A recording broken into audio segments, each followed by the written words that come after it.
एक चीज़ मैं आपको बताऊं, पहली बात तो ये कि आप स्टॉक स्पेसिफिक रहिए और आई थिंक मार्केट कुछ अपने आप आपको मैसेज दे रहा है। जैसे मैं आपको एक एग्जांपल देता हूं, पेटीएम।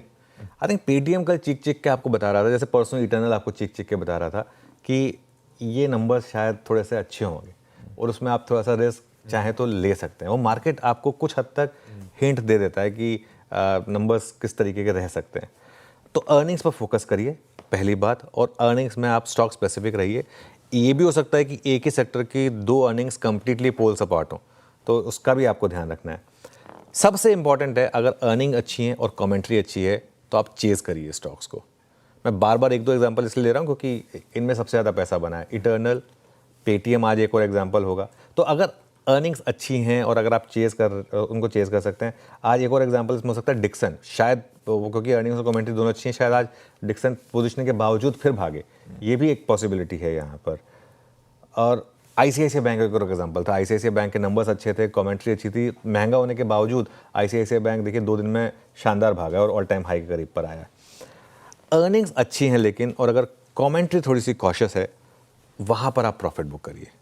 वहाँ पर आपको थोड़ा सा हायर लेवल पर, स्पेशली अगर पोजीशनिंग ऑलरेडी वहाँ पर हो चुकी है, वहाँ पर अगर आप चाहें तो प्रॉफिट बुक करें। इसका सबसे बड़ा एग्जांपल था पॉलीकैब। पॉलीकैब देखिए आप, वो नंबर्स बहुत शानदार थे लेकिन क्योंकि वैल्यूएशन तो हो चुकी थी और थोड़ा सा कमेंट्री भी बहुत इतनी एग्रेसिव नहीं थी, तो मार्केट ने वहाँ पर थोड़ा सा प्रॉफिट बुकिंग करी।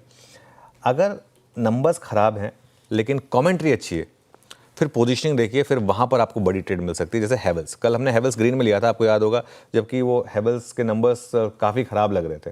लेकिन कल अगर आपने हेवल्स किसी भी भाव पर लिया, एकदम डे हाई पर जाकर बंद हुआ और इनफैक्ट डबल अपग्रेड भी आया था इसके ऊपर। तो ये सबसे बड़ा एग्जाम्पल था। अर्निंग्स और कमेंट्री अगर दोनों ख़राब है, वहाँ पर शॉर्ट करिए। वहाँ पर फिर चाहे स्टॉक ऑलरेडी पिटा हुआ है, उसके बाद भी वो पिटेगा। तो ऐसे भी अब तक ऐसा कोई एग्जाम्पल होपफुली आया नहीं है, लेकिन अगर कोई ऐसा आ जाए तो लेट्स सी। जैसे अब कोलगेट की मैंने कमेंट्री पढ़ी नहीं है फॉर एग्जांपल, बट क्योंकि कोलगेट के नंबर्स खराब थे, पोजीशनिंग भी खराब थी, आज इसका रिएक्शन देखते हैं कैसे रहेगा।